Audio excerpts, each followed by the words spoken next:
kunci kekayaan dan kunci kebahagiaan adalah memberi. Setuju nggak? Setuju banget. Nah, saya masih kayak punya Gema nih. ya, kayak Gema kan, apa yang kita beri iya. itu yang kembali malah Karena datang dari berpuluh-puluh kali hati. lipat. Iya kan? Nah, saya ada punya lagi nih. Ini punya Mbak Wida ya. Ya, betul. Nah, ini ini lihat anak-anak senyum ketawa ini bahagia ya. Tulus ya. Ini ngomong-ngomong ini kegiatan apa sih yuk? Itu sebenarnya ilustrasi ya, tapi sebenarnya kami membantu anak-anak di sekolah-sekolah yang menengah ke bawah seperti itu dengan memberikan mereka gizi. Ya, misalnya dengan ada minum susunya, ada makanan tambahan seperti itu. Jadi itu dibutuhkan sekali dan kami sudah mencoba nih 6 bulan terus kita melakukan evaluasi, ternyata luar biasa hasilnya. Terutama pada perilaku ya. Perilaku mereka menjadi lebih baik. Iya. Itu dari mana kami tahu? Gurunya melakukan testimoni gitu bahwa mereka jadi lebih baik. Kemudian mereka juga mengharapkan hari itu ketika kami berbagi makanan itu akan datang begitu. Kapan ya hari itu gitu sehingga kita juga bisa berbagi pada yang lain gitu. Iya. Tapi ada batasan usia nggak sih Mbak Wida, orang-orang yang dibantu makanan ini umurnya sekian sampai sekian misalnya? Ya.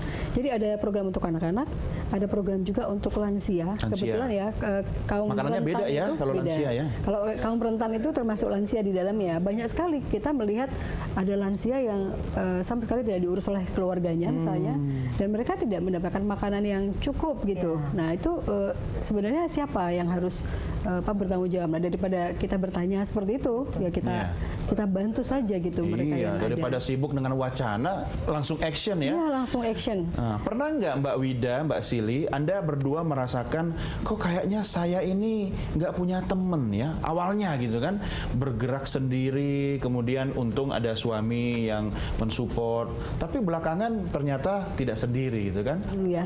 Jadi memang berbuat baik itu tidak selamanya dilihat sebagai kebaikan. Jadi orang itu ada pada masanya di mana di awal kita bergerak dulu orang curiga. Iya, betul. Apalagi kita datang ke lokasi-lokasi yang menengah ke bawah, yang Mas Dike tahu kan mereka kadang-kadang dijadikan apa ya semacam dieksploitasi lah ya, dieksploitasi, kemiskinannya dibully, dipakai, dijual untuk dapat KTP lah, untuk voting milih sesuatu seseorang itu.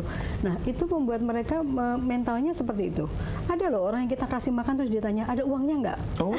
Ada itu Mas. Jadi sudah dikasih makan terus dia tanya, nanya, ini ada uangnya nggak? Jadi kalau misalnya kita minta mereka untuk apa, ini makanan, kita tahu kan rumahnya seperti itu segala macam kehidupannya, pekerjaannya, tapi ada uangnya nggak gitu?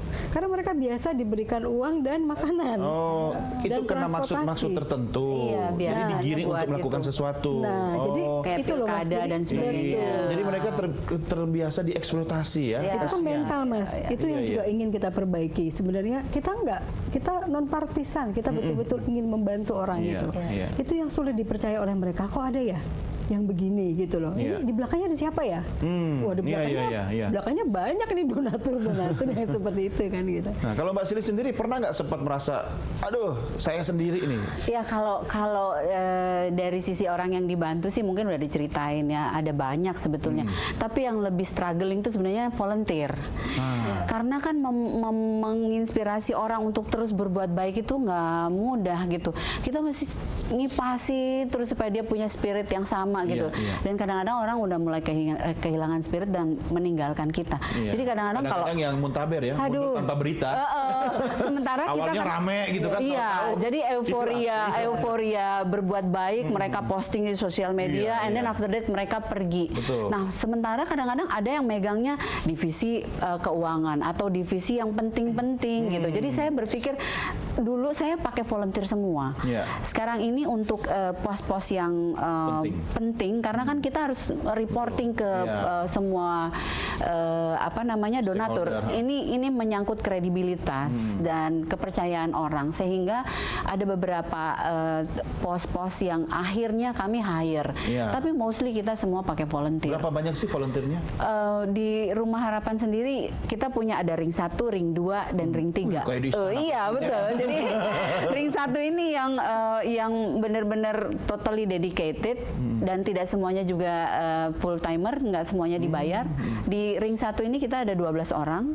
Kemudian ring 2 ini yang supporting, jadi kayak tim IT, tim merchandise, tim yang desain dan sebagainya yang tidak harus setiap saat datang. Itu ada sekitar 16 orang dan sisanya ring 3 itu tim hore. Jadi mereka itu ada yang volunteer peluk yang datang cuma buat meluk-meluk anak dari 0 sampai 3 tahun. Ada volunteer bermain dari 4 sampai 6 tahun, volunteer edukasi dari 6 sampai 9 tahun dan sisanya volunteer untuk menambah wawasan anak-anak gitu. Jadi itu tim horenya ada sekitar 300-an orang. Wah, tidak akan pernah kehabisan orang ya? Yes. Ya, nggak pernah kehabisan orang, nggak pernah kehabisan darah, nggak pernah kehabisan makanan kan? Iya. Ya, Mbak ya. Iya. Nah, Anda ini kan sepertinya nggak pernah capek ya? Ini baterainya apa sih? Gimana caranya biar energinya tetap oke? Karena untuk membantu orang lain harus bisa membantu diri sendiri dulu kan? Nah, untuk membantu diri sendiri itu kan harus energinya full itu. Nah, kalau Mbak Sili itu bagaimana? Kalau aku yang paling utama gini, saya selalu merasa bahwa what I have now is a gift from God. What I do is my payback to God. Jadi apa yang saya lakukan sekarang ini cuma balas jasa, balas kebaikan Tuhan dalam hidup saya. Saya sudah punya anak yang luar biasa, mereka special needs, tapi mereka yang satu sekarang lagi sekolah ke Kanada untuk sekolah animasi, ada yang kedua autism epilepsi tapi sekarang sudah sembuh, anak yang ketiga food intolerance tapi sekarang sudah sembuh. Andrea. So, I feel so blessed. Iya, Andre.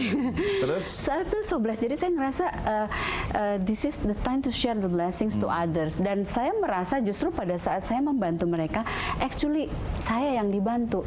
I feel good by doing good things. Ini kuncinya. Saya yang bahagia ketika saya bisa membuat hidup saya berharga buat orang lain. Jadi saya memberikan makanan buat jiwa saya. I feed my soul by doing good things gitu. Karena kan kita manusia hidup nggak hanya makanan yang kita masukkan ke dalam mulut saja, tapi apa yang kita kasih buat hati nurani kita. Itu yang membuat kita berbeda dengan binatang gitu. Setuju ya Mbak Wida ya.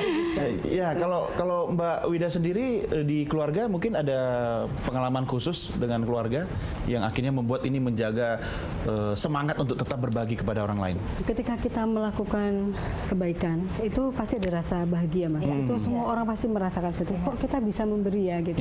Kalau di istilah kami itu ada tangan di atas dan tangan di bawah. Betul. Kita memilih untuk memberi daripada meminta seperti itu. Jadi itu terus-menerus kita lakukan karena ketika kita melakukan itu, ternyata di sana masih ada lagi nih. Di sana masih ada lagi. Jadi kita nggak bisa berhenti gitu. Dan betul seperti Mbak Sri bilang bahwa itu sebenarnya makanan untuk jiwa kita gitu. Ya kan? Karena memang ada kata-kata kan kita harus berlomba-lomba dalam kebaikan. Betul. Ya itu yang menjadi satu moto kami ya untuk bisa terus berjalan. Dan sekarang food bank itu bukan milik keluarga loh Mas, milik masyarakat gitu karena di dalamnya ada orang-orang ya pembina ya yang di sini luar biasa sekali supportnya begitu. Volunteernya berapa banyak nih Mbak Wida? Disebut apa sih volunteer juga atau apa? Iya kalau kita ada relawan namanya. Relawan ya. Kalau ada saya tadi bawa t-shirt ya di belakangnya itu ada tulisan relawan ya relawan gitu. Kemudian kita ada tuh untuk berbagi memberi seperti itu. Kita memberikan tangan kita untuk orang-orang yang papa seperti itu. Oke, kita break lagi, kita lanjutkan nanti segmen berikutnya ya pemirsa, jangan kemana-mana, tetap bareng saya untuk berbagi tentunya dalam DK Show.